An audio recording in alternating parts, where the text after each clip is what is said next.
A perfectly ordered military procession marches forth, boots pounding in sync on the hard Scrabble ground. Troops kick up dirt in the training range as they run through an endless series of drills. If a person joins the military, they are essentially offering up their life to a country. For when the time comes, they will be thrown into battle without hesitation or mercy. Yet in this poor country, there is no end to the number of candidates eagerly waiting to enlist. This is because the monetary bonus for joining is substantial. Thousands upon thousands apply to join every year, each one drawn by the well-known catchphrase, "Join in a day, eat for a lifetime." But with so many applicants, the Army can afford to be picky, and most would-be recruits end up washing out. Those who are successful are assigned to one of several squads, where they serve under a captain, as well as senior squad mates who function as instructors. Squads eat together, sleep together, and train together. The idea is to teach discipline through group activities. This is a small base stationed at the border of the country. The new recruits stand in a row in the briefing room.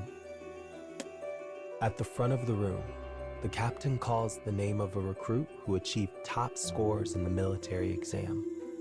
In response, a young man steps forward and snaps off a dignified salute. The captain expresses his high hopes for the young recruit, who barks out aloud, "Sir, yes, sir," in reply. Everyone present can feel the ambition burning inside him. A few nights later, loud voices ring out in the dorm. The young man has started an argument with a fellow squad member. The two had been in competition with each other since the day they arrived, and often butted heads. Yet while the young man had a reputation for arrogance and was generally avoided by his fellow soldiers, he managed to form a sort of relationship with the other man, despite their rivalry. He was his friend, perhaps his only friend. As their argument heats up, the other soldiers gather around and egg them on, clearly enjoying the show. "You're always so goddamn selfish," cries the friend.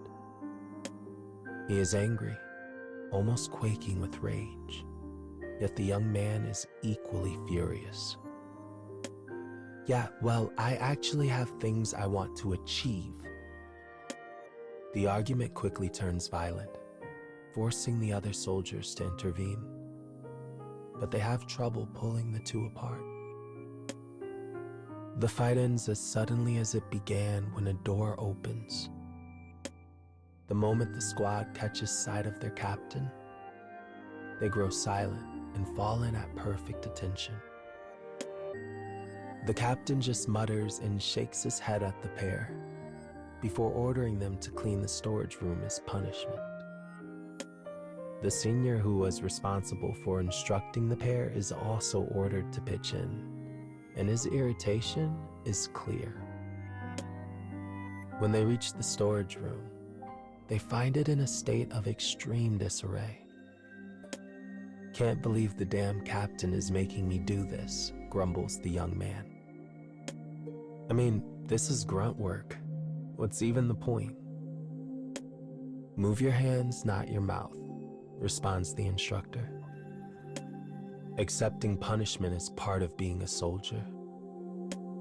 The silence of his fellow squad mates as they clean only spurs the young man's irritation further. "This is stupid.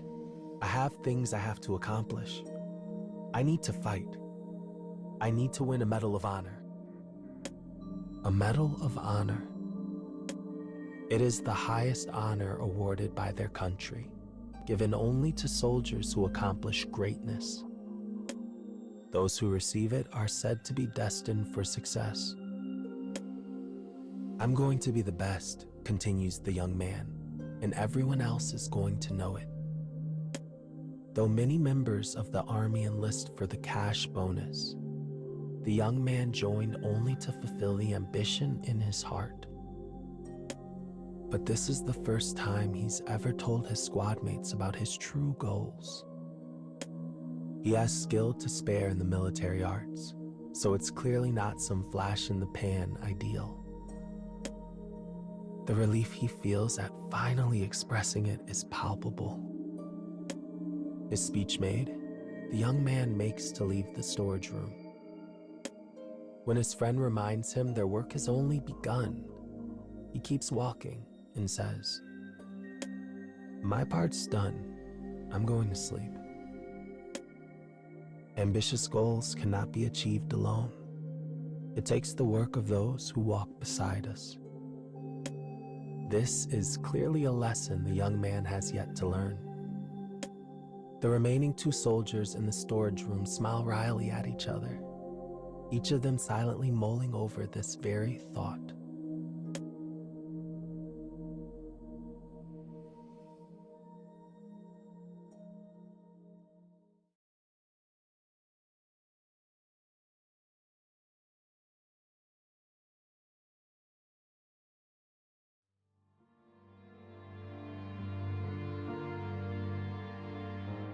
Several days later, the squad is called together for a strategy meeting. As they gather in the briefing room, tension fills the air. The silence is perfect. But after 10 long minutes, the briefing has yet to begin. It seems the captain has slept in. Again. This realization spurs the young man's frustration anew. Finally, the captain arrives in a disheveled state. "Sorry about that," he says to muted laughter. "Guess I missed the alarm again." This said, he turns serious, as does the rest of the room. "Here's the latest. We've detected enemy forces marching en masse toward the border." Any remaining smiles in the room vanish at this news. The captain begins explaining their mission. "We are to stop the enemy's advance and protect our nation's territory. And as luck would have it, this base is directly in their path. Our only objective is to protect this base. We just need the enemy to withdraw while keeping our losses to a minimum." The briefing room fills with murmurs at this news. Reactions run the gamut from enthusiasm to relief to unease. But the young man leaps to his feet and asks permission to speak. Stifling a tired yawn, the captain tells him to continue. The sneer on the young man's face is clear to all. After some initial comments on the state of the enemy, he voices disagreement with the plan and suggests a total annihilation of their forces instead. A nervous buzz ripples through the room, but the young man ignores it and continues pressing his case. "These people have threatened our borders for far too long. If we take out one of their squadrons, we'll be heroes. People will have to..." "That's enough, soldier," says the captain softly. "Remember what I said? The most important part of this plan is defending the base and keeping casualties to a bare minimum. Because if any of the men here die, that falls on me." Rather than backing down, the young man redoubles his efforts and engages in verbal sparring with the captain for some time. In the end, however, he is overruled and the briefing ends. His plan rejected, the young man is infuriated. Why the hell doesn't he get it? I'm thinking of this squad far more than he is. Still convinced his plan is correct, he makes the rounds of his fellow soldiers, looking for any who might agree with him. With the arrogant attitude he has always displayed to his fellows, he does not find many who will side with him. Even the man he thinks of as his best friend turns him down. It's not that he doesn't desire glory. Everyone in the squad wants nothing more than to wear a medal of honor. But he joined the military to keep his head down, follow orders, and send money home to his family. So he can't risk everything on his friend's reckless plan. Were these reasons true? Perhaps. Or perhaps he is simply irritated the young man is crafting alternative plans on his own without even consulting anyone. The young man realizes his friend has balled his hand into a fist. With the thoughts and emotions of the pair still at odds, the day of the operation grows ever closer.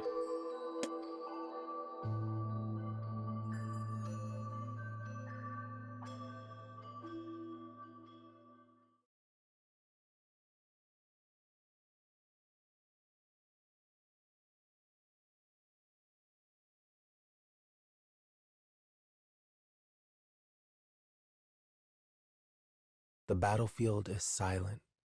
It's almost impossible to believe a war ever raged here. All the young man can hear is his own ragged breath. He stands in the borders of the base. Scattered before him are countless numbers of corpses. There is no doubt who they are.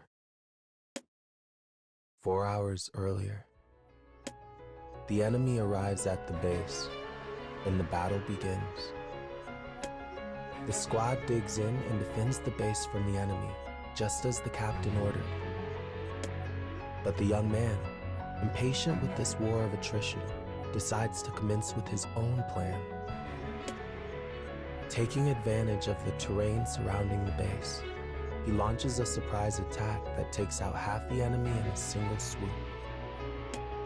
He is joined by a handful of soldiers who see things his way, and though many of them fall in battle, their bold tactics force the enemy to initiate a full retreat. As he watches his foes scatter, the young man grins. "I was right," he whispers. "I was right." Though his squad had not accomplished much in battle until now, they are sure to earn praise for this great victory. He is one step closer to his Medal of Honor. With those thoughts in his mind, he returns to the base. But the sight waiting for him there is a hellscape. His squad mates, all of them, lie dead or dying on the ground. Dumbfounded, he wanders among their bodies, the smell of burnt flesh, blood, and gunpowder stinging his nostrils. It is the most horrific sight the young man has ever seen. He forces his breathing to slow and resists the urge to vomit. "It's okay," he tells himself. "It's okay." And though his legs feel heavy and false, he forces them to carry him forward. But then his foot catches on something and he tumbles to the ground. At his feet is one of his squad members, heavily injured and covered in dirt and debris from an explosion. It is his instructor. Though he still breathes, it is with great difficulty, as he is bleeding from multiple wounds. "Hey, wake up." Realizing the young man is speaking to him, the instructor manages to open a single eye. It roves about blindly for a moment before finally settling on the figure of the young man. "You attacked the enemy. Knew you would. The captain tried to save you. He changed our formation, and now look at us." With that, the instructor draws one last hitching breath before falling silent forever. "The captain did this for me," thinks the young man. But I always caused him so much trouble. Unable to accept his instructor's death, the young man wanders the battlefield in a haze, searching for his captain. Instead, he finds what remains of his only friend. An explosion has blasted off most of his left leg, leaving a pool of blood at the base of his stomach. "Good to see you're in one piece," says his friend. The fact he is still able to make jokes in such a condition is remarkable. The young man begins stammering out an apology. I'm sorry. I just wanted..." "I know," whispers his friend. "I wanted one too. Said this was for my family. But that medal sure would have been nice." With that, he speaks no more. Tears begin to run from the young man's eyes as he sets off again in search of his captain. He sees bodies, bodies, bodies, each one bearing a familiar face. Finally, he sees the captain and runs to his side. He calls out to him again and again, but the man makes no response. "Sir, I didn't mean..." He grasps the captain's ravaged hand. He wants the captain to reprimand him. He needs it. Otherwise, his apology would be meaningless. There's so much to say. He made a horrible mistake. He'd been wrong where the captain had been right. But he can scarcely force two words together. And the tears that pour down his face only make things harder. But then the young man realizes something. The captain is squeezing his hand in return. He's still breathing. He's alive. "Ah," says the captain weakly. "I'm glad you survived." The captain's eyes are closed. His senses all but gone. There is no way he can know whose hand he grasps. And yet somehow, he seems to recognize the young man and ends his life with a faint smile on his face. With that, the operation is over. The young man is the only survivor.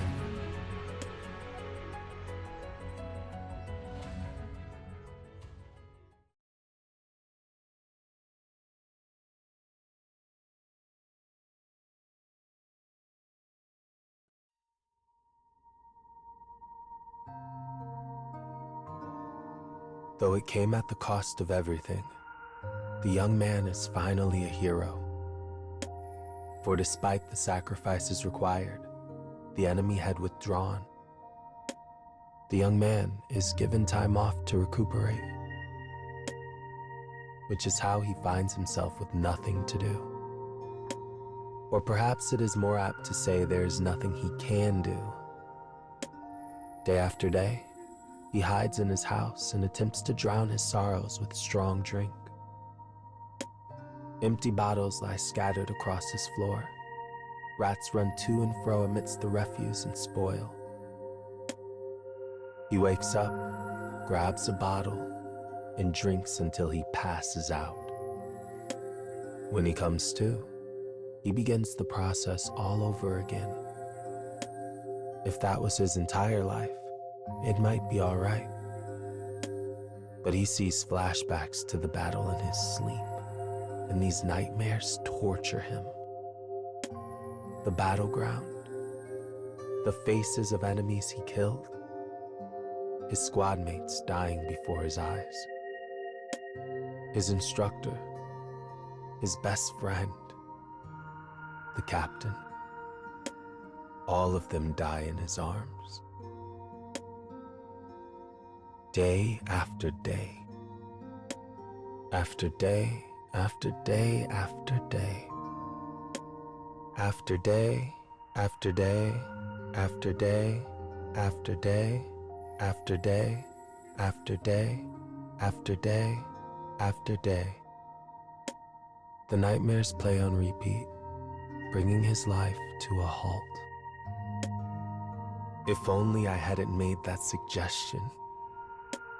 If only I hadn't ignored my orders. If only, if only, if only. His world becomes an endless spiral of regret.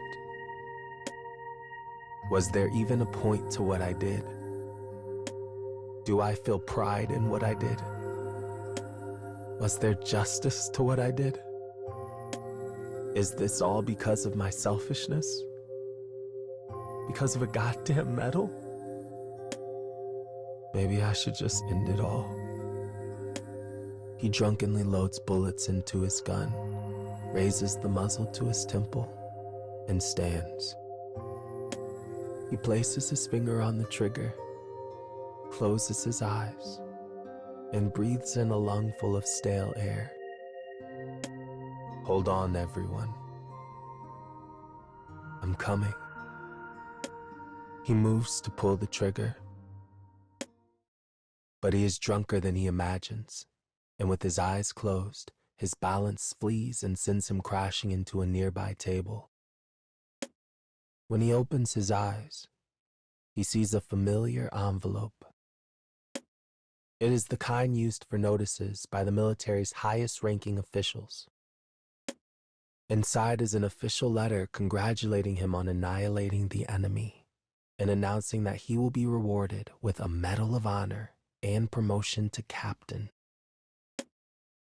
Ridiculous, mutters the young man.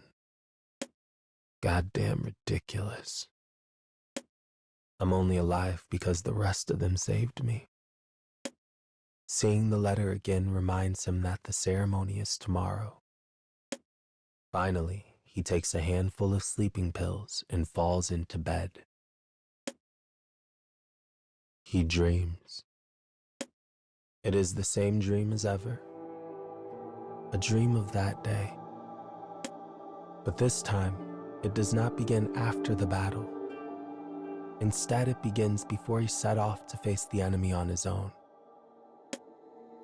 No, I won't make the same mistake again. This time, he does not initiate his plan. Instead, he remains at the base and kills every last enemy soldier he sees, swearing he will make sure they never kill again. He slays as if in the grip of madness. Enemy soldiers fall, so many he cannot count their number. But it doesn't matter. He will do anything to save his brothers. Suddenly, he looks out and sees the faces of the people he has been slaughtering. They are all part of his squad. His instructor, his friend, his captain. He killed them with his own hands once more. With a short cry, the young man finally understands. I'll never be able to save them, no matter what I do. The sickening dream wakes him up. The morning sun streams in through the window. It is the day of the medal ceremony, the day of what he thought was his dearest wish. What meaning can there be in someone who wiped out his own squad accepting a medal? How can he face their memory? And when the ceremony is over, he will be a captain, a leader with troops of his own. What do I do, Captain? How do I atone for my sins? He asks himself this as he puts on his formal dress uniform. As he stares at himself in the mirror for the first time in a very long while, he sees how emaciated he has become. With heavy steps, he turns his back on the ghost in the glass and makes his way to the ceremonial venue. Almost as though it is his redemption,